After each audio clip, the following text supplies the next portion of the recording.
కూడా చాలా చక్కగా గతించిపోయినాయి. మరి ఈ సంవత్సరం ఎన్నడూ లేనటువంటి గాలుపులు విపరీతంగా మరి మే నెలలో నిజంగా నా మట్టికి నేనైతే ఎప్పుడు 20 రోజుల క్రితం పోతాను అనుకున్నా. అసలు ఈ గాలిపులు ఇందాక వస్తుందా లేదా మీరు ఇంకా పొడుసోడు పడలేదు, ముసలోడు కదా ఇస్తారడిగా నేను అనగా ఆ వెనక కూర్చున్నాక తల్లి అనగా మరి అన్నమాట అందరం ముసలోడు కదా. ఆవిడ మంచి గాలిపు కూడా వ్యాపారం చేసింది. ఆవిడ గొప్పది అందరికంటే చెప్పాలి. శరీరం గట్టిగా అవునా ఆవిడ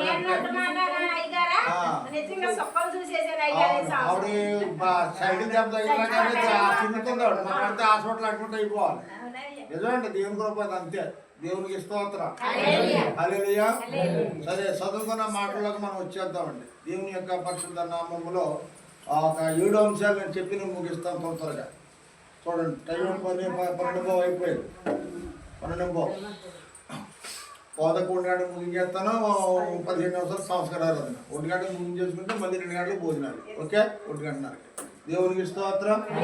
హల్లెలూయా. చదువు నాన్న, చదువమ్మా. ఆదికాండం 2వ అధ్యాయం 7వ వచనం. త్వరగా తీయాలి. నువ్వు మెత్తగా ఉంటే కుదరదు.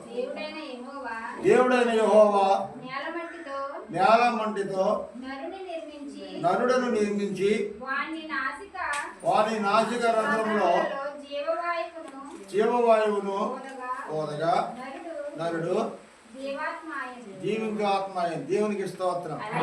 హల్లెలూయా. దేవుని యొక్క పరిశుద్ధమైనటువంటి నామములో కూడి ఉన్నటువంటి మా పిల్లలారా, ఈ యొక్క వాక్యం జాగ్రత్తగా గమనిస్తే మనము భూముల నుంచి ఎలా పుట్టామనేటువంటిది ఇక్కడ చక్కగా స్పష్టంగా తెలియజేస్తూ ఉంది.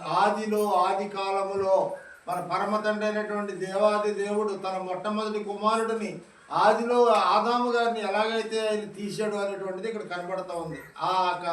ఆదికాండం 2:7లో మనుషుడను అనగా నరుడను నేల మన్నులో నుండి తీసుకొని ఒక బొమ్మగా తయారు చేసి దానిలో ఏమి వేసాడంటే ఆయన నాసిక రంధ్రములో నుండి ఏవాయువు ఊదాడగా జీవవాయువును ఓదగా మనుషుడు వాడు జీవించే ఆత్మగా తయారైందని. మట్టి బొమ్మ జీవించే ఆత్మగా తయారైంది. ఈ యొక్క ఆత్మ ఆయనలో నుంచి వచ్చింది. మన్ను శరీరమేమో నేల మన్నులో నుండి తీయబడింది. నేల మన్నులో నుండి శరీరాన్ని తీశాడు. ఆయన నాసిక రంధ్రములో నుండి జీవాత్మను ఈ బొమ్మలోనే పంపిస్తే ఈ బొమ్మ ఏమైందంటే మనిషిగా మార్చబడ్డాడు. దేవునికి స్తోత్రం. హల్లెలూయా. మరొకటి ఏం రాయబడి ఉందంటే నరుని ఆత్మ యెహోవా పెట్టిన దీపము. ఆ దీపము లోపల ఎలుగుతున్నంత కాలము మనము అటు ఇటు ప్రయాణాలు చేస్తూ ఉంటాం. ఏమండి, రేపు అక్కడికి వెళ్ళాలి, ఎల్లుండి ఇక్కడికి వెళ్ళాలి అని చెప్పి మనం నిర్ణయాలు తీసుకుంటూ ఉంటాం. లైట్ ఏమో లైట్ ఏ పిల్లలు తినవచ్చు. ఏమైనా దేవునికి స్తోత్రం. హల్లెలూయా. ప్రియమైనటువంటి వారులారా, మనము మన్నులోంచి తీయబడ్డాం. మనము మన్నులోంచి తీయబడ్డాం. మన్నులోంచి తీయబడి చివరికి ఏమవుతున్నామంటే కాలం అంతా గడిచిన తర్వాత మన దేహాన్ని మళ్ళీ తీసుకెళ్ళి ఎక్కడ పెడుతున్నారండి? మన్నులోనే తగలబెడుతున్నారు, లేక మన్నులోనే పాతి పెడతా ఉన్నారు. దేవునికి స్తోత్రం. హల్లెలూయా.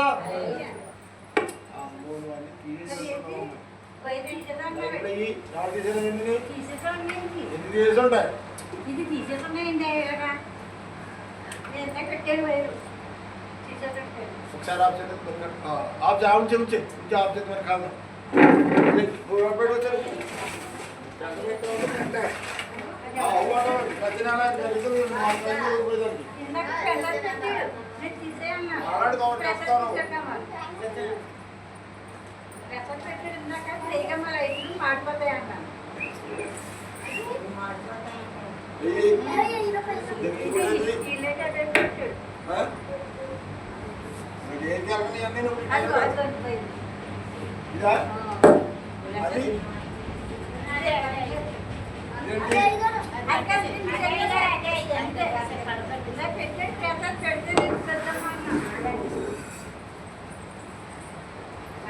ముక్కోదని చెప్పండి.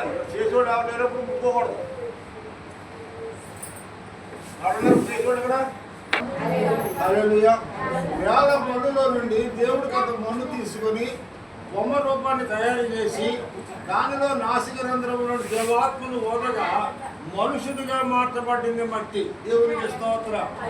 మట్టిని మనిషిగా మార్చిన వాడు దేవుడు, మనిషిని మళ్ళీ మట్టిగా మార్చేవాడు దేవుడే. ఇక్కడ మనం చూసేది ఏంటంటే మధ్యలో డాక్టర్లు ఉన్నారు, యాక్టర్లు ఉన్నారు, చాలా మంది నాయకులు ఉన్నారు. కానీ ఎవరు కూడా ఎవరి వల్ల ఏమి కావాలా. మనిషి ప్రాణం పోకుండా జాగ్రత్తగా కాపాడాలని ఎన్నో ప్రయత్నాలు చేసినా ఎవరు కూడా మనిషి ప్రాణాన్ని నిలబెట్టలేకపోయారండి. మనిషిని మనం చూస్తూ ఉంటాం. రోజు 14 సార్లు స్నానాలు చేసేవాళ్ళు ఉన్నారు. బయటకు వెళ్తే ఇంటికి వచ్చేవాళ్ళు స్నానం చేసేవాళ్ళు ఉన్నారు. ఎవరైనా ముట్టుకోకుండా వాళ్ళు ముట్టుకుంటే స్నానం చేసేవాళ్ళు ఉన్నారు. నన్ను ముట్టుకో దూరం ఉండేవాళ్ళు కూడా ఉన్నారు.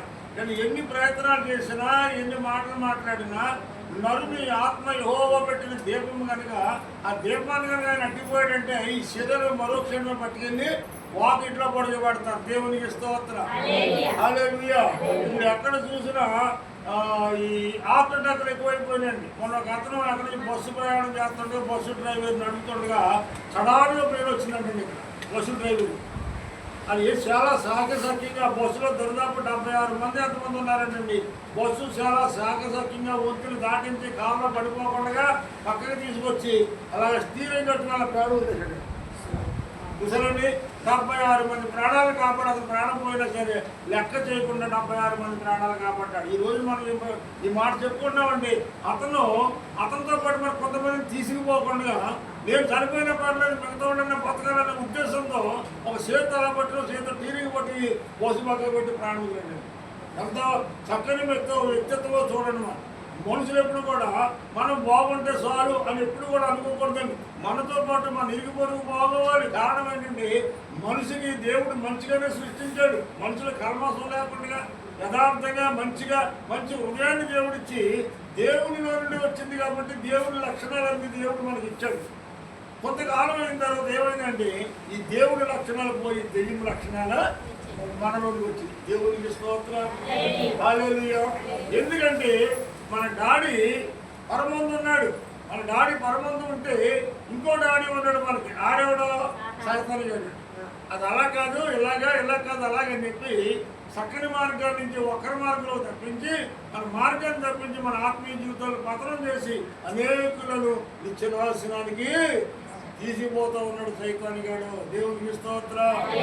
బలాలు చూస్తూ ఉంటాం, ధనాన్ని చూస్తూ ఉంటాం, అందాన్ని చూస్తూ ఉంటాం, ఐశ్వర్యాన్ని చూసుకుంటూ ఉంటాం, నాంత రోడ్డు లేదనుకుంటూ ఉంటాం. కావడం దేవుడు 10 రూపాయలండి. కానీ దేవుడు అంటున్నాడు ఓరి మంటి గురిగా నీటి మీద బుడగ లాంటిది నీ ప్రాణం ఎంతలో కనపడి అంతలో మాయమైపోయి నీకేం తెలియదు ఎంతో గొడవలని అంటాడు దేవుడు. దేవుడు నవ్వుకుంటాడంట. నా సంగతి నీకు తెలుసా అంటే ఏముంది మన సంగతిలో? ఏదైనా సముద్రం చూడండి, నా సంగతి నీకు తెలుసా అంటాడు ఆడు. నా సంగతి నీకు తెలుసా అంటే వీడు అంటాడు. నీ అంత చూస్తానంటాడు ఆడు. నీ అంత చూస్తానంటాడు వీడు. ఇలా ఒకళ్ళు నరుక్కోవడం, ఒకళ్ళు కొరచుకోవడం, ఒకళ్ళు కొట్టి రావడం తప్ప ఇందులో మంచి అనేటువంటిది ఏమీ లేదు. మనిషి ఒకసారి పాపం పడితే 9 నరాలు కదులుతాయండి. ఒక్కసారి మనిషి కోపడితే 9 నరాలు పనిచేస్తాయండి లోపల. అదే నువ్వు సంతోషంగా ఉన్నప్పుడు 1 నరం మాత్రమే పనిచేస్తాడు. అంచేతే ఎక్కువగా కోపపడే వాళ్ళు డిస్ప్లే దీన్ని ఏంటంటారు దీన్ని ఏదో ఉందంటే మానసిక పడేయండి. ఆ డిప్రెషన్లో వెళ్ళిపోతారు మనుషులు. అంటే వాడు చెప్పింది వేరే ఎవరు చెప్పింది వినరెండు వాడు. అలాంటి మనస్తత్వంలో వెళ్ళిపోతూ ఉంటారు అనమాట. కొంతకాలానికి ఏమవుతుంటే కాళ్ళు చేతులు సన్నగడిపోవటం, పొట్ట మెత్త అయిపోవటం, ఈ గవర్నమెంట్ తెలియనటువంటి పరిస్థితి అనేకులు ఈరోజు చనిపోతూ ఉంటారు. కారణం ఏంటంటే ఉదయం లేస్తాం, మధ్యరాత్రి వరకు మనము అనేక పనులు చేసుకుంటాం. రాత్రి కేవలం 4 గంటలు 3 గంటలు మాత్రమే పడుకుంటున్నామండి. దేవుడు ఏం చేశాడు? నువ్వు పగలంతా కూడా పని చేసుకో, రాత్రి అంతా పండుకోమన్నాడు. పడుకోమన్నాడా ఊరంతా తిరగమన్నాడా? కానీ ఏమన్నాడు దేవుడు? పగలంతా పని చేసుకోండి, రాత్రి పండుగని హ్యాపీగా నిద్రపోన్నాడు. అప్పుడు ఆ రోజుల్లో వాళ్ళు రోజు 10 గంటలు నిద్రపోయేవారు అంటున్నాడు. మన పూర్వీకులు రోజు 10 గంటలు నిద్రపోయారు కాబట్టి వాళ్ళు తలకి రంగు వేయలేదు, కాళ్ళకి కళ్ళజోడు పెట్టుకోలేదు. వాళ్ళు ఏ విధంగా మేకప్లు లేకుండానే మనకు బలంగా ఉన్నారు. కారణం ఏంటంటే మొట్టమొదటి ఆదాము తర్వాత మొట్టమొదటి పుట్టినటువంటి బిడ్డ 970 సంవత్సరాలు బతికాడు. ఎన్ని సంవత్సరాలు? 930 సంవత్సరాలు 70 సంవత్సరాలు బతికాడు. ఈరోజు మరణాంతకాలం పోతే 30 సంవత్సరాలు వచ్చాడికి పెరాలసిస్ వచ్చేస్తుంది. 50 సంవత్సరాల వయసులోప్పటికి తీసుకెళ్ళిపోతున్నాం. ఏమి లేదండి, 50 వస్తే మనిషి లేదంటే. అప్పుడు రోజులు బట్టి మనం దేవుని కృపలతో వరకు ఎలా కొన్నాం. మనకి 50 వచ్చినా, 60 వచ్చినా, 70 వచ్చినా, 80 వచ్చినా మనం జాగ్రత్తగా మనం ఉంటే 80 సంవత్సరాలు గ్యారంటీగా బతుకుతాం. వదులుతుంది దేవునికి స్తోత్రం. హల్లెలూయా. ఇస్తున్నాడు గారు మీకు వయసు ఎంత ఇప్పుడు? 60 ఉంటాయా? పైన ఉంటాయా? 60 ఉంటాయా? 60 అంటే మీకు 20 దాకా ఏం డౌట్ లేదు. మీరు మాత్రం డౌట్ లేదు అన్నారు కదా అని చెప్పి తెరబడితే అలా తినకూడదు. గట్టి కాదు, శుభ్రమైన తిండి తింటమే, ఉన్నమాట శుభ్రంగా తింటమే. దేని గురించి ఆలోచించొద్దు. ఉన్నమాట తింటాం, మిగతా భాగవంతుడి మీద భారం వేసుకోవడం, దేవాన్ని చిత్త ప్రకారం నన్ను నడిపించడమే. ఆవిడేంటి మనమేంటి, మనం అందరూ కూడా అంతే. అంచేత మన గురించి మనం ఆలోచించుకోవడం అంత మంచిదిగా దేవుని యొక్క వాక్య ప్రకారంగా ఈ 2 ఏళ్ళు మనం చూస్తూ ఉన్నాం. మనం నేల మన్నులోంచి తీయబడినటువంటి మన్ను కనుక తిరిగి మొన్నైపోతూ ఉంటాం. ఈ మన్నులోంచి వచ్చి మొన్నైపోయేటువంటి మనము, ఈ భూగర్భంలోంచి తీయబడినటువంటి మనము భూమి మీద ఎంతకాలం ఉంటామో తెలియదు. తిరిగి మళ్ళీ ఎక్కడికి వెళ్ళిపోతాం? భూగర్భంలోకి వెళ్ళిపోతాం. మనం ఏ గర్భం నుంచి వచ్చామో బయటికి అదే గర్భంలో తిరిగి వెళ్ళిపోతాం. దేవునికి స్తోత్రం. హల్లెలూయా.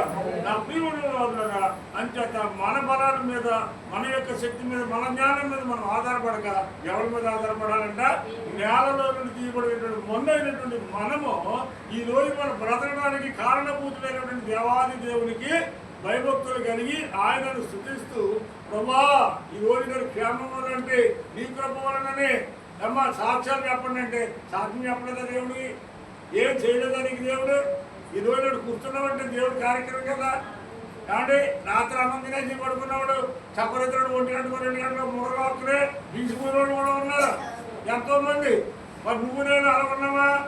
మరి దేవుడు ఇచ్చాడు కదా, ఆయుష్ని ఇచ్చాడు కదా, ఆరోగ్యాన్ని ఇచ్చాడు కదా, చక్కగా వాడు బాగా పనిచేస్తుంది కదా, నోరు కూడా పనిచేస్తుంది కదా. దేవుడి కృప నేను క్షేమంగా ఉన్నానండి, సజీవులుగా ఉన్నాను, నన్ను నా కుటుంబాన్ని దేవుడు కాపాడాడు అని ఏం చెప్పాలి? మనం సాక్ష్యం చెప్పాలి. మరి మనం వెళ్తున్నాం పైకి లేవట్లేదు. కారణం ఏంటంట?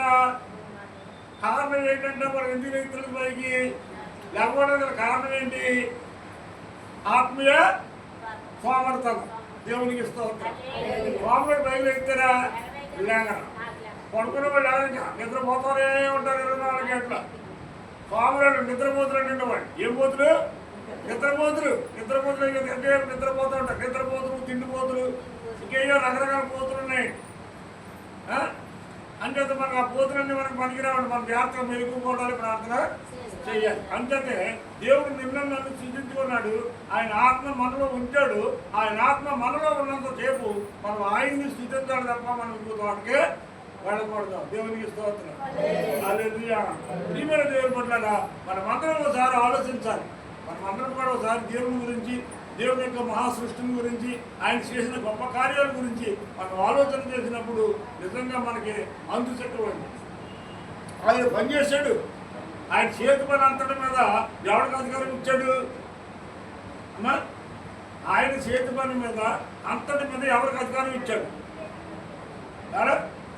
భూమి మీద ఎవరంటున్నారు అమ్మా? మనమే ఉన్నాం. అంటే ఆ సృష్టించిన భూమి సృష్టికర్త అయినటువంటి దేవుడు తను సృష్టించినటువంటి భూమిని దానిని ఏలడానికి, దాన్ని శాతం చేయడానికి, దాన్ని పంట పండించడానికి, దాని మీద మనం ఇది నాది అని హక్కుదారులుగా ఉండటానికి ఆయన పిల్లలమైన మనకి ఆయన సమస్తము చేసి దాని మీద మనకు అధికారం ఇచ్చాడు. అధికారం ఎవరికి ఉంటుంది? అది తల్లిదండ్రుల భూమి మీద, తల్లిదండ్రుల యొక్క స్వార్థం మీద, తల్లిదండ్రులు ఏమి బ్యాంక్ బ్యాలెన్స్ చేస్తే అది ఎవరికి ఉంటుందని పిల్లలకే ఉంటుంది. ఆడపిల్లైనా మగ పిల్లడైనా. అవును కదండి. ఈ రోజు మనం అందరం ఎవరి పిల్లలమై ఉన్నాము? సైతాన్ పిల్లలమా, దేవుడి పిల్లలమా? దేవుని పిల్లలు. దేవుని పిల్లలమా అయితే మరి దేవుని స్వార్థ్యము ఎవరికి వారసులు అవుతారు? దేవుని సంపాదించిన స్వార్థ్యము సృష్టి అంటారు. ఈ సృష్టికి వారసులు ఎవరు? ఇప్పుడు మీకు చెప్పాలి. ఎవరమ్మా సృష్టికి వారసులు ఎవరు? ఆదమంటుంది. మళ్ళీ ఆదం ఉన్నప్పుడు కూడా మనం అది దేవుడు సృష్టించాడు. అంటే ఇది దేవుడి యొక్క స్వాచ్ఛం ఇదంతా. దానిని మనం మసులుతున్నాం, దాన్ని మనం అనుభవిస్తున్నాం. ఈరోజు చెరువేసినా భూమి మీద వేస్తాం, చంద్రమండలంలో వేయం. చెరువేసినా లేకపోతే వ్యవసాయం చూసినా, ఇంకో పంట పండించిన, ఏ పంట పండించినా భూమి మీదే. మన తినేది భూమి మీదే, మన కాలకుత్తేలన్నీ భూమి మీదే కదంటారా? అన్ని భూమి మీద జరుగుతున్నాయి. ఒకప్పుడు బాత్రూములు వేపలు కట్టేవారు కదా పూర్వం. ఎందుకంటే తెలుసండి, ఆ రోజుల్లో గొర్రెలు తీసి గుండెలు కట్టి మనం బాత్రూమ్ తయారు చేస్తే పూర్వీకులు అనేవారు ఈ జలంతా కూడా దీనిలో లాక్కుంటుందండి. దీంట్లో ఉన్న జలంతా దాంట్లో లాక్కుని వేరే నీటిలో కలుతుందండి. వేరే నీటి కన్నా నీళ్ళు మళ్ళీ మన మలమూత్రాలు తిరిగి మనమే తాగితే లేనిపోయిన రోగాలు మనసుకు వస్తాయంటారా అంటారా? ఇప్పుడు ఎక్కడ చూసినా బాత్రూమ్లు ఎక్కువైపోయాయి, లేబర్ రోజులు ఎక్కువైపోయాయి, కింద కుండీలు చేస్తున్నారు. కుండీలో ఉన్న నీరంతా ఏమవుతుంది? పక్కకి ఇనుగుతుందా లేదా? ఇనుగుతుంది. మరి కొంత దూరం అక్కడ మించి ఉంది, అక్కడ నువ్వు తోడుకుంటున్నాం మనం తోడుకుంటున్నాం కదండి. అదేమవుతుందంటే ఆ జల ఈ జల ఏమవుతున్నాయి? లాటపోట్లు అవుతున్నాయా లేదంటారా? ఇవన్నీ చూస్తే మనం తినేది మనం తాగేదంతా దరిద్రమే. అయితే దేవుని కృప వలన దాన్ని ఫిల్టర్ చేసి మనకు ఏ రోగం కాకుండా దేవుడు కాపాడుతున్నాడు. ఇది మాత్రం మనం మర్చిపోక ఈరోజు మనం ఎలా ఉన్నామంటే దేవుని స్తోత్రం. రెండవ మాట కూడా చూద్దామండి. రెండవ ప్రసంగి గ్రంథం 12వ అధ్యాయము 7వ వచనం చూడమ్మా. ప్రసంగి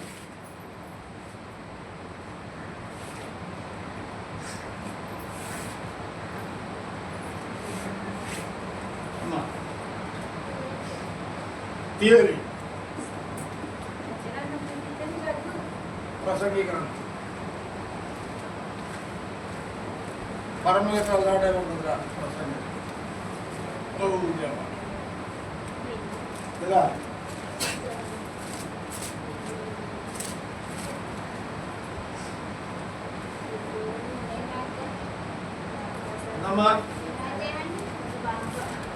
ప్రసంగి 12వ అధ్యాయం 7వ వచనం 12:7.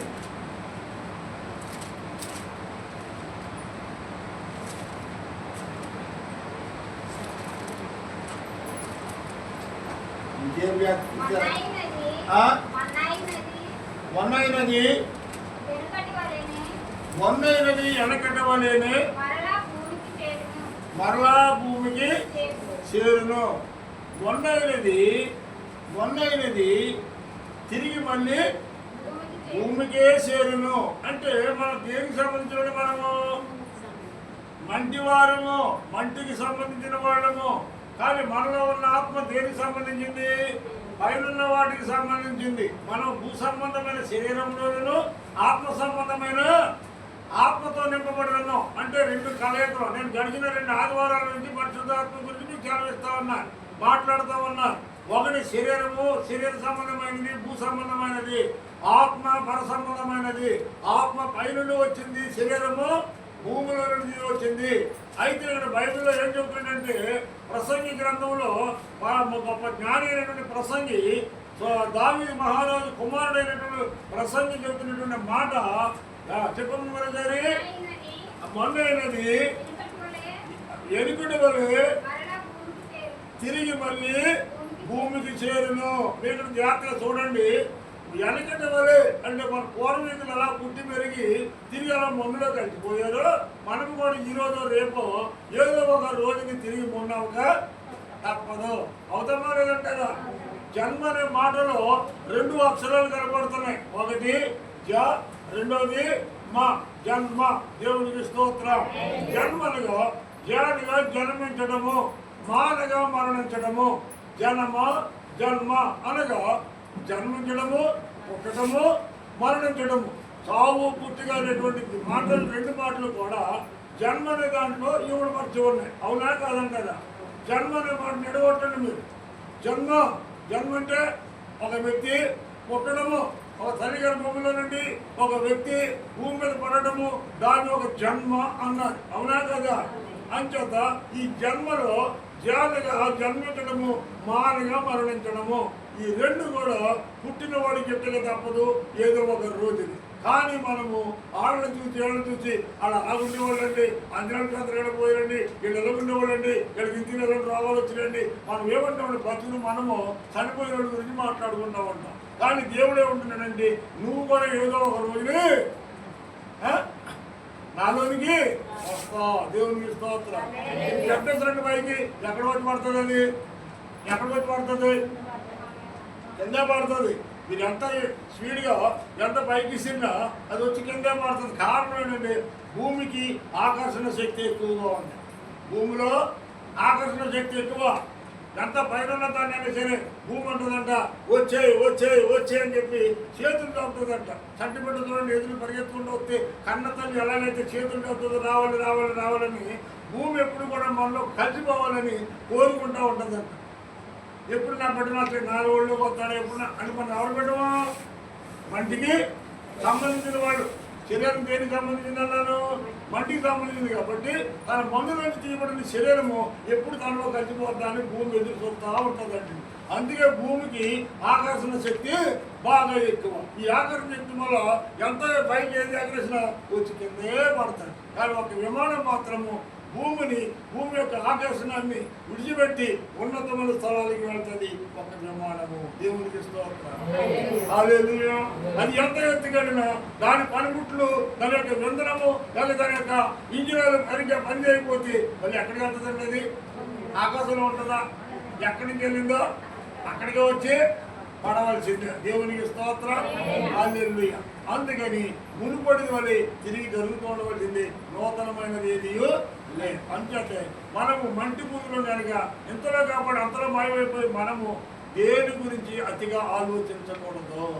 మన దాన్ని దేవుడికి ఏది తక్కువ చేసి దేవునికి ఏమి ఇచ్చాడు దాన్ని సమృద్ధిగా తినడం, సమృద్ధిగా ఉండటం, సంతోషంగా ఉన్న 4 రోజులు గడిచిపోవడం. అంతేగాని ఆడ అలా ఉన్నారు, ఏళ్ళు అలా ఉన్నారు, కడుపును పుట్టినోళ్ళు చూడలేదు, దాని కడుపును పుట్టింది చూడలేదు అని చెప్పి వాడి గురించి ఏడు గురించి మనం ఆలోచించకూడదు. నువ్వు తల్లి గర్భంలో నుంచి ఒంటరిగా ఏ విధంగా అయితే వచ్చి భూమి మీద పడ్డావో రేపు నేను పరలోకం తీసుకెళ్ళే ముందు పరలోకం సమాధిలో తీసుకెళ్ళే ముందు కూడా ఒంటరిగానే తీసుకెళ్తారు. కానీ నువ్వు ఎవరి కోసం ఏడ్చావు వాడు నీతో కూడా కడకి రాని వాడి కోసం ఎందుకండి ఆడవటం?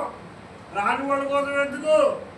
కడ వరకు వచ్చేవాడు యేసయ్య ఒక్కడే, నీతో ఉండేవాడు యేసయ్య ఒక్కడే.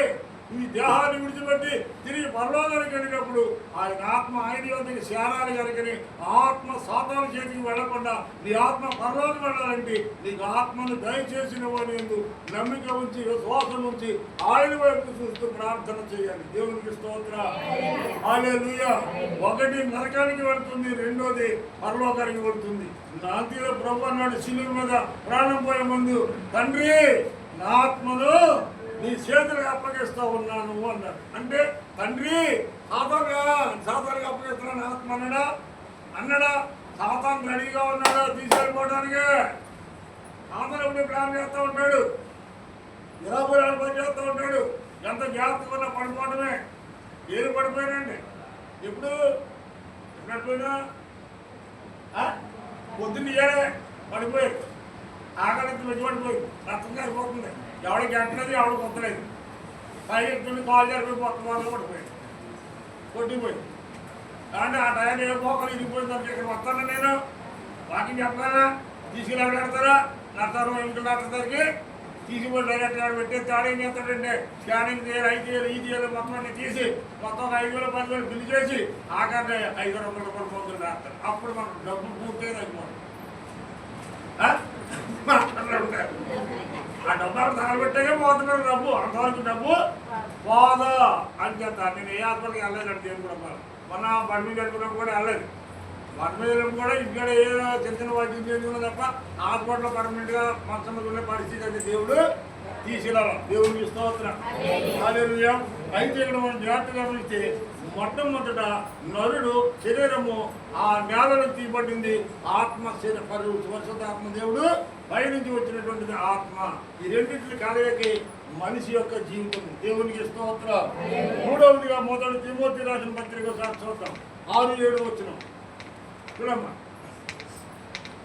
6-7 మొదటి తిమోతి 6-7 తీరా కట్టబడి దివ్య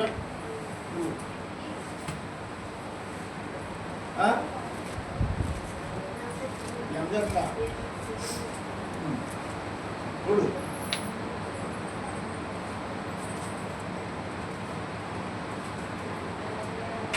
తొందరగా లేట్ అయిపోయింది. మనం ఈ లోకంలోనికి ఏమన్నా ఏం వచ్చినది?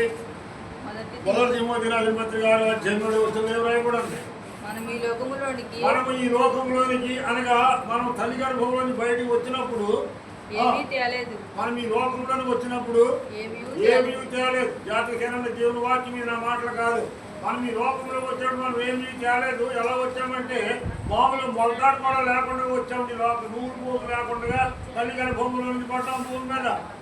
నువ్వేమీ తెచ్చుకోరా, నువ్వైనా నేనైనా ప్రపంచంలో ఎవరు కూడా ఏమీ తెచ్చుకోలేదు. దేవునికి స్తోత్రం, హల్లెలూయా. ఒక తాతగారు మనవడను యాసగారు సెలవులకు వచ్చారండి. కూతురు పెట్టలో కొడుకులు పెట్టలేదు. కొడుకులు పెట్టలేదు అక్కడ ఉద్యోగాలకు పోయే దూరంగా.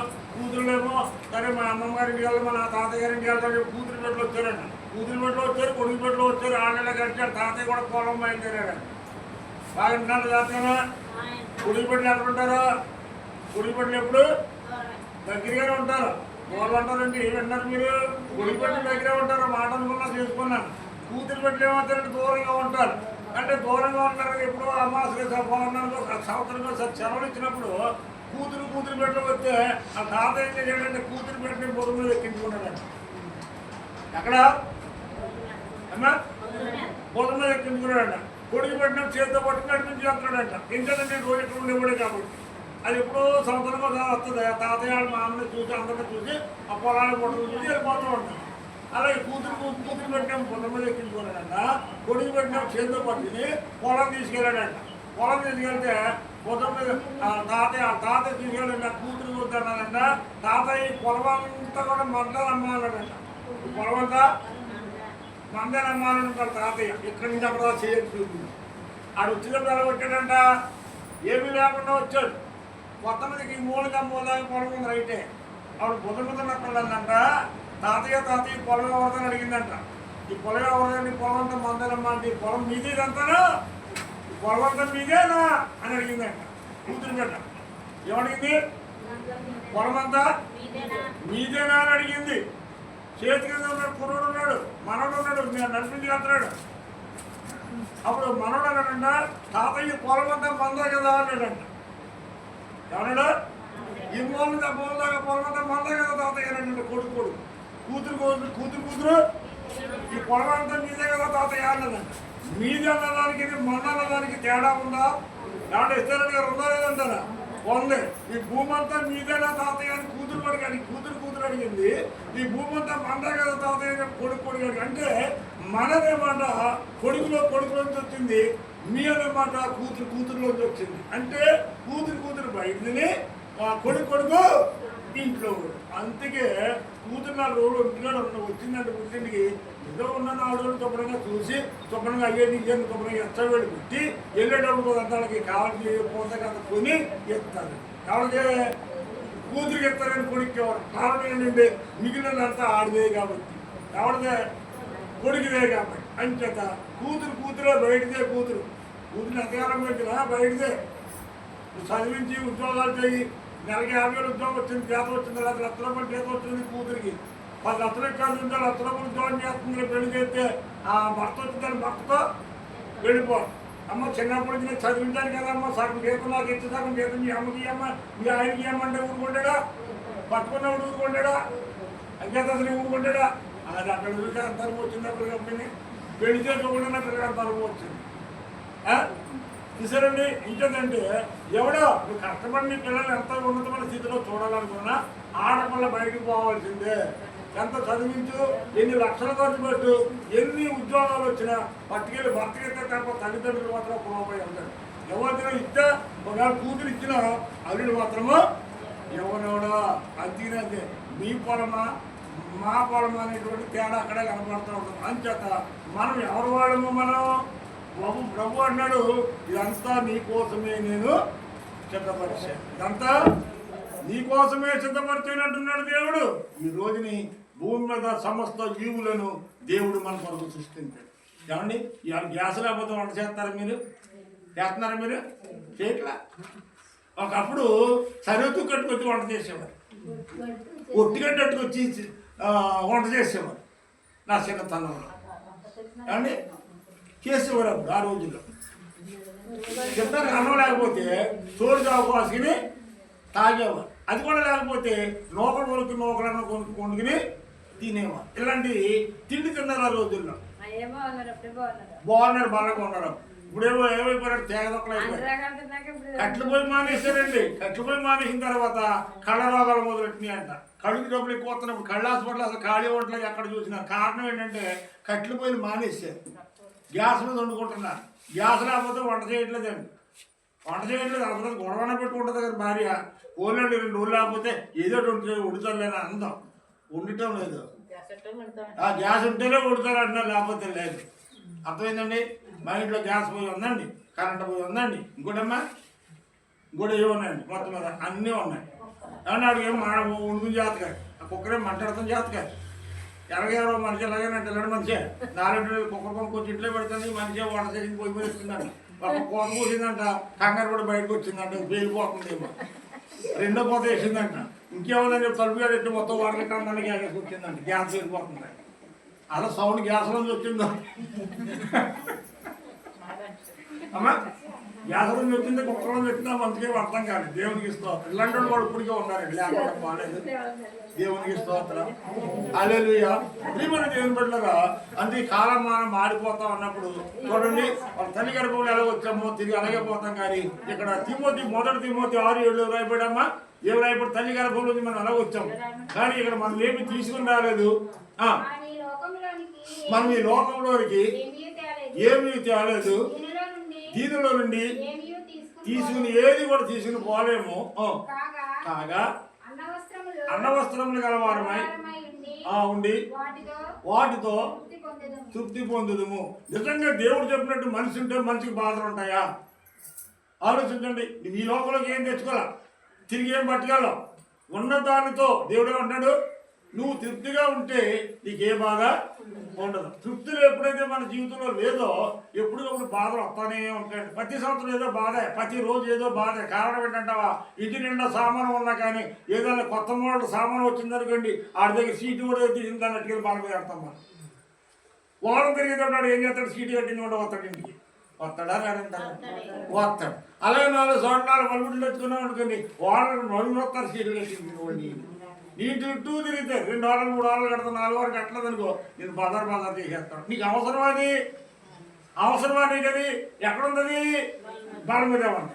ఆడితో తిట్టించుకోవడం ఎందుకు, వీడి చేత రాగించుకోవడం ఎందుకు? అంటే ఆడొస్తాడు వచ్చే టైం తలపేసుకు మరి పక్కకి కావడం ఎందుకు? ఇవన్నీ మనం తెచ్చుకునే బాధరా, దేవుడు ఇచ్చే బాధరా? మనం తెచ్చుకునే బాధరా. మన అన్ని బాధలు మనం తెచ్చుకుని అన్ని నిందలు మనం తెచ్చుకుని దేవుడు నమ్ముకున్నానండి, కానీ నాకు ఈ బాధలు తప్పలేదండి, ఈ నిందలు తప్పలేదండి, ఎంత గౌరవంగా ఉన్నానో, ఎంత మంచిగా ఉన్నా నాకు ఏదో శోధన వస్తుందంటే నేను సీట్ ఎవరు ఇచ్చుకోమన్నాడు. నేను సీట్ ఎవరు ఇచ్చుకోమన్నాడు, బలం ఎవరు పట్టుకున్నాడు, ఆడి చేత ఇంటి చేత ఇంటికి తెచ్చుకోవాలి, ఇంటికి తాళం పక్కింటి దగ్గర కూర్చోవాలి. ఇవన్నీ మనం చేసేసి దేవుడు తెచ్చేస్తాను. అంతేనే దేవుడు అన్నాడు, నీకున్న దానితో తృప్తి చెందు. దేవుడికి ఏమి ఇచ్చాడు అదే, పక్కన చూడద్దు. కట్టుబడి పని చేస్తావు నువ్వు. ఉద్యోగాలు గారు ఉన్నారు, పని చేస్తుందా? పాఠం గారు పని చేస్తుందా? చెప్పలేదు, చేయలేదు. ఇప్పుడు పెద్దవాడు ఆవిడ పెద్దవాడా? పెద్ద చిన్న చదువుతాండి, ఆవిడ పని చేస్తుంది, ఇప్పుడు పని చేయలేదు. ఆవిడ ఏదో కొనుక్కుంటారు, ఆవిడ దిగుబడి కదా అది కొనుక్కుంది. ఆవిడ కట్టుబడి 10 రోజులు పని చేసుకుంది, ఒక 5 రోజులు పెట్టి ఏదో కొనుక్కుంది. నువ్వేం పని చేయడం నీకు చేత కాదు, ఇంట్లో కూర్చుంటావు, మూడు పట్టు కూర్చుంటే తింటావు. మరి ఆవిడ కూడా నీకెందుకు అంటే ఉదాహరణ చెప్తున్నాను, నిన్ను కాదు, నువ్వు రాయక చేస్తున్నావు. కాబట్టి మనం ఎలా ఉంటుంది పరిస్థితి, వాళ్ళు అది కొనుక్కున్నారండి, ఇది కొనుక్కున్నారండి, ఇంకొకరు అది కొనుక్కున్నారు. మనం ఎవరికి చూస్తామంటే వాళ్ళంక వీళ్ళంక చూస్తాం. కానీ అయ్యో వాళ్ళు నలుగురు పని చేసుకుంటున్నారు, వాళ్ళతో కూడా నేను కూడా పనికి వెళ్తే ఏదో డబ్బులు వస్తాను ఆలోచన ఉంటుందా? అందులో మాత్రం పాలు పంపులు ఉండవు, కానీ ఇందులో మాత్రం పాలు పంపులు కావాలి. దేవునికి స్తోత్రం. అందుకని నీకున్నదంతా తృప్తి చెందు. ఇప్పుడు నాకు ఆశ ఉంటుంది, అక్కడ పెద్ద పెద్ద అందరూ విమానంలో తిరుగుతున్నా, నాకు విమానంలో తిరగాలని ఉంది. కుదురుతుందా? అమ్మ వెళ్దామా? ఎవరన్నా కొనుక్కొచ్చామన్నా కొనుక్కుంటే ఇల్లు అంతా తాగబట్టేసి మొత్తం ఈ అమ్మాయి తీసుకుని ఓ రౌండ్ వేసి వచ్చేయచ్చు, ఈ విమానం నాది అని. కానీ తెలంగాణ నెల వచ్చిన తర్వాత నెల తిరిగేవాడికి ఆ ఈఎంఐ వస్తాడు. ఈ అమ్మాయో ఆ అమ్మాయో ఏ అమ్మాయి ఏదో అమ్మాయిలే, మొత్తం మీద ఈఎంఐలో ఎక్కువ అయిపోయినాడు. అది దాని జోలికి మాత్రం పొరపాటు అలాగ దండం పడి తీసుకున్నాడు. ఎలాగంటే ఎవరిని ఒక ఆమె భర్తలు మీకు తెలియకుండా వెళ్ళినా ఉచ్చులో పడిపోయారంటే బయటికి రాదు అమ్మా. చాలా డేంజర్ అనమాట. ఊరికే ఏమో అక్కడ మీరు బట్టలు అక్కడ మీకు లోనికి వెళ్తాను అంటే సెలవులో ఇక్కడ కూర్చుండగా నీ పేరు మీద వచ్చి పడిపోతాయి డబ్బులు. మరి అత్తలు కావాలంటే పొరుగులో వేస్తాడు, చిన్న టచ్ అయితే సార్ అక్కడి నుంచి ఉంటాయి. నీకు ఎప్పుడు నా తెప్పుడు కాదు, భగవంతుడు తెలియదు. అని చేత అలాంటి వాటిలోకి మనం వెళ్ళకూడదు. ఉన్నదాంతో తృప్తి చెందాలి. అమ్మ దేంతో తృప్తి చెందాలి మాట్లాడుతున్నారు. ఉన్నదాంతో తృప్తి చెందితే ఏ బాధ ఉండదా. ఈ బాధలన్నీ మనం తెచ్చుకున్నా కావాలని అని చేత నీకు ఉన్నదాంతో నువ్వు ఏం చేయాలమ్మా తృప్తిపడు. తృప్తి అనేటువంటిది కావాలి. మనిషికి తృప్తి ఉందా? ఈ బ్యాంకులో ఇప్పుడు 1 లక్ష రూపాయలు ఉందనుకో, ఇంకో 50,000 రూపాయలు 10 లక్షలు ఉందనుకో, తృప్తి ఉంటుందా నీకు? ఉండదు. ఈ 1 కోటి రూపాయలు సంపాదించిన, 100 కోట్లు సంపాదించిన, 1000 కోట్లు సంపాదించిన ఈ పెద్ద పెద్ద నాయకులు 1000 కోట్లు సంపాదించుకున్న ఇంకా పదవుల కోసం ఎందుకు కొడుతున్నారంటే డబ్బు కోసం. తృప్తి ఉందా వాళ్ళకి? లేదు. అందుకే దేవుడు అన్నాడు, నువ్వు ఎవరికైనా ఏదైనా మేలు చేస్తే నువ్వు ఎంత ఇచ్చిన వాళ్ళు తృప్తి అనేటువంటి ఉంది. కానీ ఇప్పుడు అన్నం పెడితే కడుపు నిండా తిన్న తర్వాత మొదటి పిడికడ అన్నం ఎత్తే అయ్యి బాబు నేను తినలేదు, ఇంకొద్దండి నీకు చాలు. అవునా కాదంటే కడుపు నిండితే మనం ఏమి తినలేము. కడుపు నిండిన తర్వాత తృప్తి చెందేది ఒక్క భోజనం వల్ల మాత్రమే. అందుకే నువ్వు 10 మందికి భోజనం పెడితే నీ కుటుంబం ఆశీర్వాదకరంగా ఉంటుంది, నీ కుటుంబం దీవెనకరంగా ఉంటుంది. ప్రియమైన వారు ఈ మధ్యాహ్న కాల వాక్యాన్ని ముగిస్తారు. ఎందుకంటే చాలా సమయాలు ఉన్నాయి, కానీ చాలా వాక్యాలు ఉన్నాయి, కానీ ఇక్కడ చెప్పే సమయం అయితే కనపడలేదు. ఈ యొక్క వాక్యాన్ని నీకు కలిగిన దాంతో నువ్వు తృప్తి చెందితే నీకు సమస్య అంటూ ఏది చెప్పండి, సమస్య అంటూ ఏది ఉండదో. దేవునికి స్తోత్రం. హల్లెలూయా. ఇంకో మాట చూద్దామండి.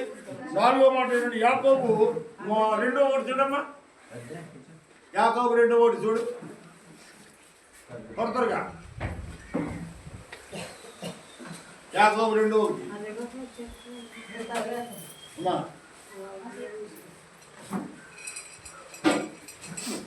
ఇరా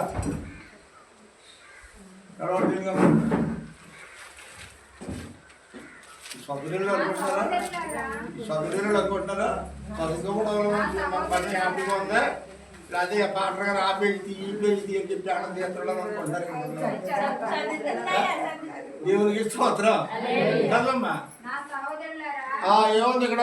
యాకోబు రాసిన పత్రిక 2వ అధ్యాయము 1 నుంచి 4 వచ్చిన చదువు సార్. ఏముందని? నా సహోదరులారా మహిమా స్వరూపియగు మన ప్రభు అయిన యేసు క్రీస్తుని గూర్చిన విశ్వాస విషయంలో అది విశ్వాసము విషయంలో ఏమి ఉండకూడదంటండి? ఒక మాటం ఉండకూడదంట. దేవునికి స్తోత్రం. హల్లెలూయా. ఈ వాక్యం చేద్దాం ఏమన్నా అనుకుంటారేమో, ఈ వాక్యం ఉన్నతున్నట్టుగా బోధించడానికి ఏమైనా బాధ కలుగుద్దేమో అని ఒక మాటం అయితే పడకూడదు అంటున్నాడు దేవుడు. ఒక మాటము ఉండకూడదు. వాక్యంలో ఒక మాట ఉండకూడదు. వాక్యాన్ని ఉన్నట్టుగా నేను మీకు బోధించాలి, ఉన్నది ఉన్నట్లుగా మీరు వినాలి. విన్న తర్వాత మీ హృదయాన్ని దేవుడు ఏమన్నా కదిలిస్తే, మీ హృదయాన్ని ఏమన్నా తాకితే, మీ హృదయాన్ని ఏదన్నా మీతో దేవుడు మాట్లాడి ఇలా చెయ్యి అలా చేయమని దేవుడు ఆత్మ నీలో వచ్చినప్పుడు, నీతో మాట్లాడినప్పుడు ఏ మాత్రం ఆలోచించకుండా, ఏ మాత్రం సందేహపడకుండా దేవుని ఆత్మనికి ఏమైతే ప్రేరేపిస్తుందో అదే కార్యాన్ని నీవు చెయ్యాలి. దేవునికి స్తోత్రం. మొహమాటం పడకూడదు దేవుని విషయంలో. దేవుని విషయంలో దేవుని విషయంలో మొహమాట పడినా పర్లేదు, కానీ దేవుని విషయంలో ఎప్పుడు కూడా రాజీ పడకూడదు. దేవునికి స్తోత్రం. హల్లెలూయా. చదవమ్మా. అలాగనగా బంగారు ఉంగరం పెట్టుకుని ప్రశస్తమైన వస్త్రములు ధరించుకొని ఒకడు ఈ సమాజ మందిరంలోనికి వచ్చిన ఎడల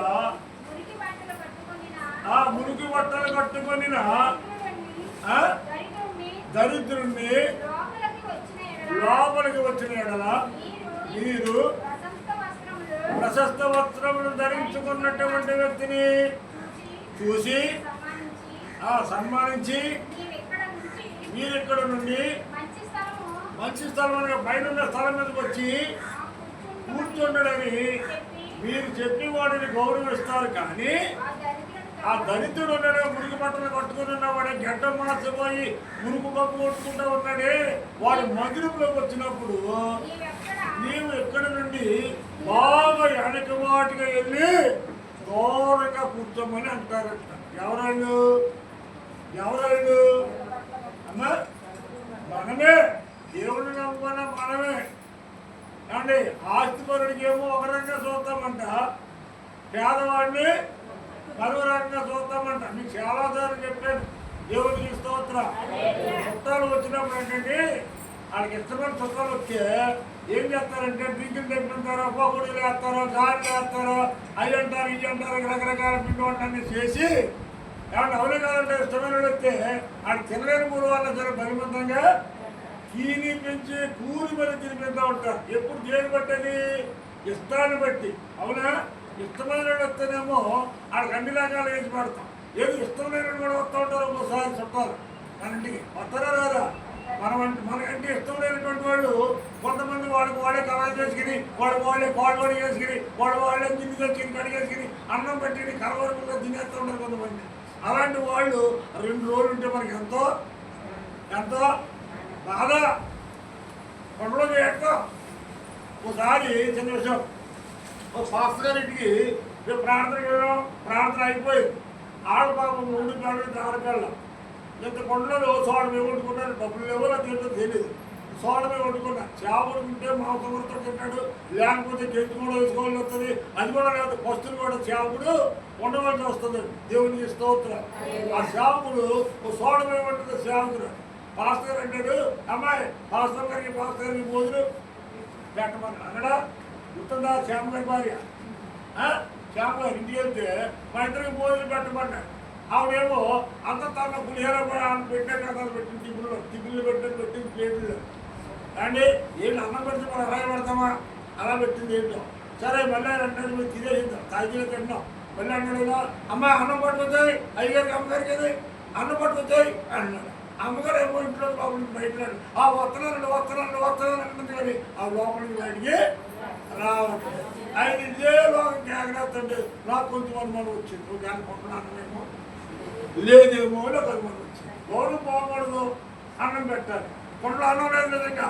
ఆవిడ అన్నం పట్టుకొచ్చింది కానీ కొండ మూత ఆవిడని చెట్టుకుని అన్నం వేసుకుంటే చేతులు పెట్టి అందులో అన్నం లేదు. ఎందులో లేదు అన్నం?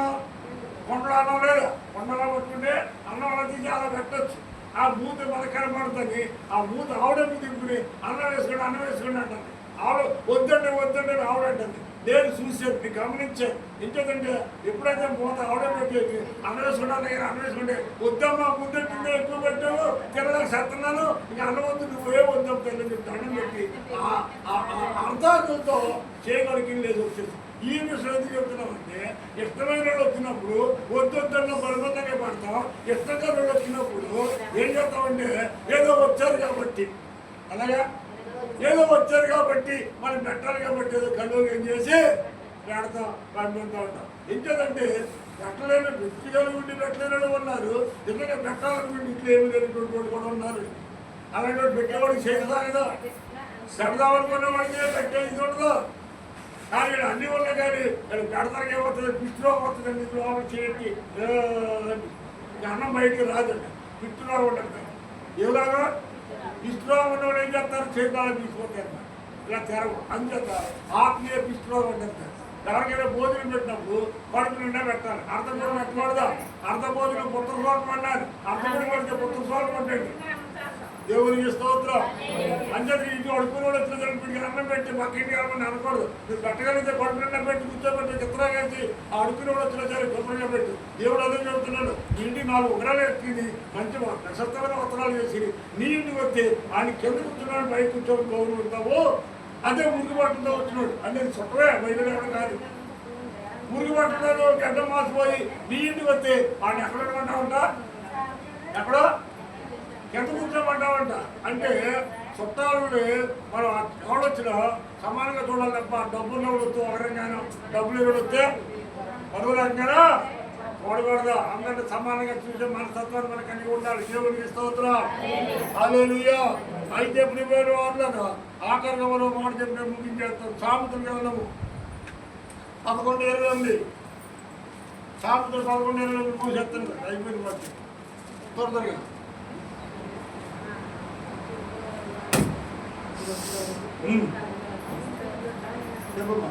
ధనమును నమ్ముకునివాడు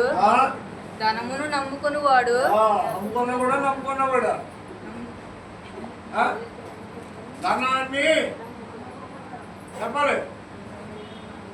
ధనాన్ని నమ్ముకున్నవాడు ధాన్యము అది ధాన్యం ధనాన్ని నమ్ముకున్నవాడు అన్నాం. మరి దాన్ని అంటున్నావు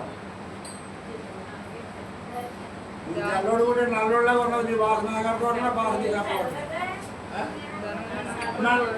సామెతలు గ్రంథం సామెతలో 11:20 ధనమును నమ్ముకుని వాడు అది అమ్మా మీరు మాట్లాడుకోకండి. ధనమును నమ్ముకున్నవాడు పాడైపోవును. నీతిమంతులు చిగురాకు వలె వృద్ధి నొందుదురు. దినదినమో వృద్ధి నొందుతారు. చాలు దేవునికి స్తోత్రం. ఎవరు చెడిపోతారంటండి? ఎవరు చెడిపోతారంట? ధనాన్ని నమ్ముకున్న వాళ్ళు చెడిపోవుదురు అంటున్నాడు బైబిల్లో. నిజమే, అది మాట కరెక్టే.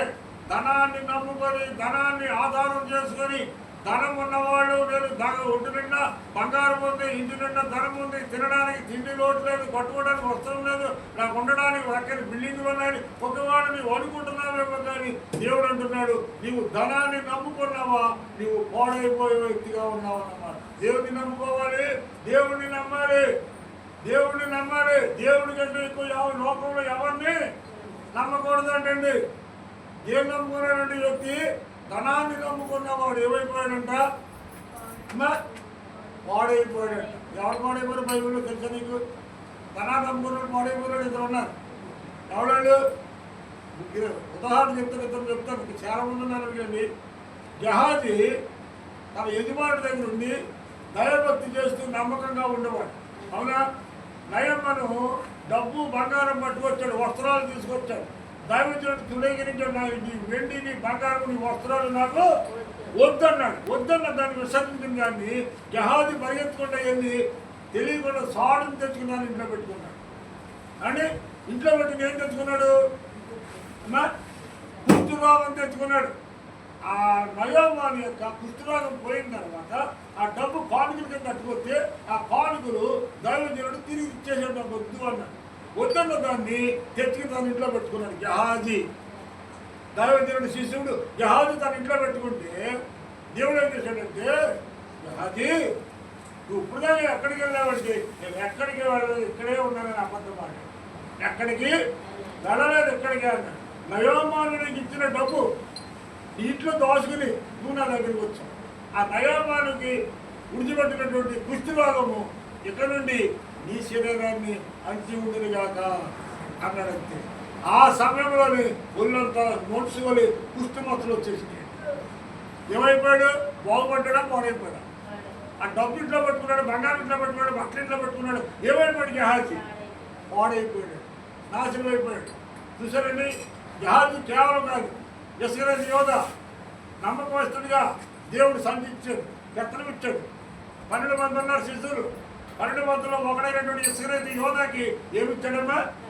సంచిచ్చాడు. సంచావుడికి ఎత్తాం మనం, సంచావుడికి ఎత్తా. ఇప్పుడు నర్సరాజు వచ్చినాడు ఎవడో వేడిగా ఇంట్లో ఆయన కూడా ఏదో ఊరెళ్ళిపోతున్నాడు. సంబోధి వెళ్ళిపోయినప్పుడు ఇంటి తాళం వేసి ఎవరికి ఇవ్వాలని అమ్మా? ఎవరికి ఎత్తారు తాళం? ఎవరికి ఎత్తారు? వాళ్ళ ఇంటి పక్కలో, ఇంటి ఎదురులో, ఇంటి ముందు ఎవడు బాగా నమ్ముకున్నాం అంటే వాడి చేతికి తాళం ఇచ్చి బయటికి వెళ్తారు. అలాగే దేవుడు ఏం చేశాడంటే యోధాకు తాళం చేయించాడు, అంటే డబ్బు చేతి ఇచ్చాడు. ఈ డబ్బు చేతి తీసుకురావడానికి డబ్బు మీద ఎర్రగలిగి చివరికి 30 వెండి నాణ్యాలకి ఎవడు నమ్మేశాడు? ఇప్పుడు మీరు చెప్పాలి. 30 వెండి నాణ్యాలకి ఎవడు నమ్మేశాడు? తన యజమాడైనటువంటి యేసు ప్రభుని అమ్మేశాడు. అమ్మాడా లేదా? అన్నాడు. దేనికోసం అన్నాడు? డబ్బు కోసం అన్నాడు. డబ్బుని నమ్ముకొని దైవాన్ని అమ్మేసుకున్నాడు. వీడు చివరికి ఏమైందంటే ఆ డబ్బు తినలేదు, కానీ ఆ డబ్బు దొరికిన సంతోషంతో ఆ పంట సేవల్లో పరిగెట్టుకుంటూ ఒక రాయి బొటన వేలికి తొలగి తల్ల కిందగా పడి పేగులు బయటకు వచ్చి నడుము తిరిగిపోయి అక్కడికక్కడే ప్రాణం తిన్నాడా? తినలేదు. అమ్ముకున్నాడు. దేవుడిని నమ్ముకొని చివరికి దేవుడు ఏం చేశాడంట? అమ్ముకున్నాడు. దేవుడిని నమ్ముకున్నంతకాలం ఆడు బతుకు బాగుంది. దేవుడిని అమ్ముకున్న తర్వాత ఆడి జీవితంలో పాడైపోయింది. అవునా కాదు? ఇప్పుడు అక్కడ ఏముంది రాయబడి? ఏమన్నాడు? ధనాన్ని నమ్ముకున్న వాళ్ళు పాడైపోతారు అన్నాడు. అంటే ధనము మనకి పనివాడిగా ఉండాలి, కానీ యజమానుడిగా ఉండకూడదు. దేవుడికి స్తోత్రం.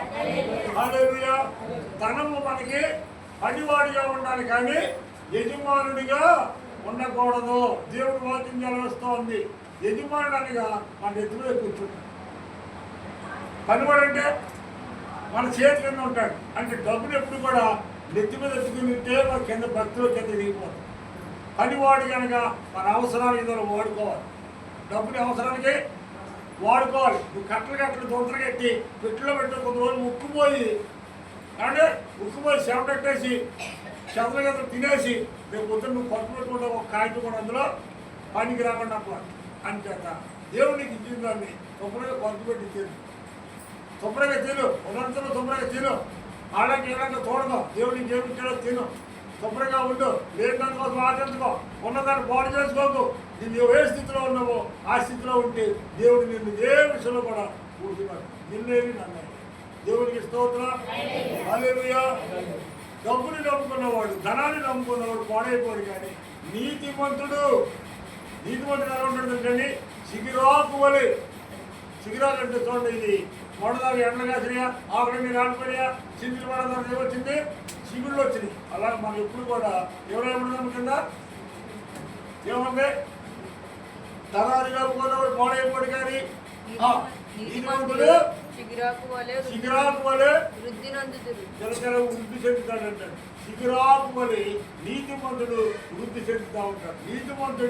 నీతిమంతురాలని ఎంత లోకమంతా ఏకమయ్యి పాడు చేయాలనుకున్నా ఎవరు పాడు చేయలేరు. నీతి అనగా ప్రభువైన యేసుక్రీస్తుని ఆయన శిలువ మరణ పునరుద్ధారయందు విశ్వాసం ఇచ్చిన వాడే నీతిమంతుడు. దేవునికి స్తోత్రం.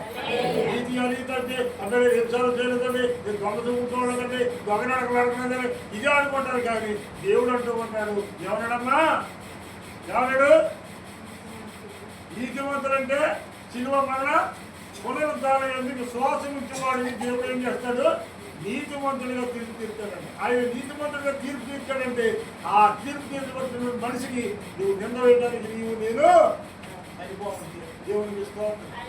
హల్లెలూయా. మధ్యాహ్న కాలంలో ప్రియమైన మాట్లాడారా, ధనాన్ని నమ్ముకోకండి, దేవుడిని నమ్ముకోండి, బాగుపడతారు. ధనాన్ని నమ్ముకున్న వాళ్ళు పాడైపోయారు, దేవుడిని నమ్ముకున్న వాళ్ళు బాగుపడ్డారు. ఇలా చెప్పుకుంటా పోతే చాలా ఉంది. కానీ నువ్వు ఎక్కడికి వెళ్ళి వచ్చావు, తిరిగి అక్కడికి వెళ్ళిపోతావు. నువ్వు తల్లి గర్భంలో నువ్వు ఒంటరిగా వచ్చావు, తిరిగి ఒంటరిలోనే భూగాంటలో వెళ్ళిపోతావు. అందుచేత నీకున్న దాంతో సంతృప్తి చెందితే నీకేమి కూడా తప్పు కాదు. ఎందుచేతండి నీ యుగ సంబంధమైన వ్యక్తిని కాదు కనుక నేల మందులోకి దిగుబడ్డావు, తిరిగి నన్ను అయిపోతావు. పైన దేవుని ఆత్మ తిరిగి పర్వానికి వెళ్ళిపోద్ది, నీ ప్రాణం గాల్లో కలిగిపోతుంది. మూడు రకాలుగా వెళ్ళిపోతాయి. అందుచేత పోయే వాటి గురించి ఆలోచించదు. కానీ మనకి సమస్తాన్ని దారుణంగా ఇచ్చేసి మన జీవాన్ని ఇచ్చి మన ప్రాణాన్ని కాపాడిన యేసయ్యని నమ్ముకుందాం. ఆయన నమ్ముకుంటే మనం నీతిమంతులుగా తీర్చబడతాం. నీతిమంతులుగా తీర్చబడితే జలజనము సిగిరాకు వలె జలజనము వృద్ధి చెందుతాం. నువ్వు వృద్ధి చెందాలి, అభివృద్ధి చెందాలి, ఆశీర్వదించబడాలంటే నీ మనస్సు ఒకే ఒక్క దాని మీద ఉండాలి. రెండింటి మీద రెండు కాళ్ళు వేయకూడదు. రెండు జాయింట్గా నావలు పెట్టి ఇటోకాలు అటోకాలు వేసావా నడి సముద్రంలో వెళ్ళాగా ఇది ఇటు అది అయిపోయింది. ఈ జీవితం నడి సముద్రం అయిపోయింది. అంచేద్దాం అయితే ఈ నామ మీద ఆ నామ మీద ప్రయాణం చేయి. అంతేకాని పడవాళ్ళకి వద్ద రుణాలు కూడుకున్నట్టుగా ఉన్న భక్తిని పాడు చేసుకోక నీ విశ్వాసాన్ని జాగ్రత్తగా కాపాడుకుంటూ దేవుడు నిన్ను ఏ స్థితిలో ఉంటాడో ఆ స్థితిలోనే ఉండి దేవుడిని స్తుతించు, దేవుడిని మహిమపరచు. నీవు నిన్ను నన్ను మన అందరినీ కూడా ఆకలికి అప్పగించడు కానీ, దళితులకి అప్పగించడు కానీ, సర్వసమృద్ధుడు దేవుడు సమృద్ధిగా మనకు పోషించి సంరక్షించి కడవరకు ఆయన కుడి చేత బట్టి నడిపిస్తాడు. ఒకవేళ నీ తండ్రిని నువ్వు విడిచిపెట్టినా, నీ కట్టుకున్న భర్తని విడిచిపెట్టినా, లేదా నీ భార్యని విడిచిపెట్టినా, నీ పిల్లలు నేను చూడకపోయినా, ఈ లోకమంతా నిన్ను దూరంగా ఉంచినా కానీ నేను ప్రకటిస్తున్నటువంటి యేసు నిన్ను ఎన్నడూ విడవడు, ఎడబోయడు. ఆయన నీతో ఉండి నిన్ను పోషించి నిన్ను సంరక్షించి నిన్ను ఆశీర్వదిస్తాడు. అలాంటి కృప పరిశుద్ధాత్మ దేవుడు ఈ మధ్యాహ్నం కూడిన మనందరికీ మెండిగా దయచేయను గాక. ఆమేన్. God bless you. మీకు అందరికీ వందనాలు.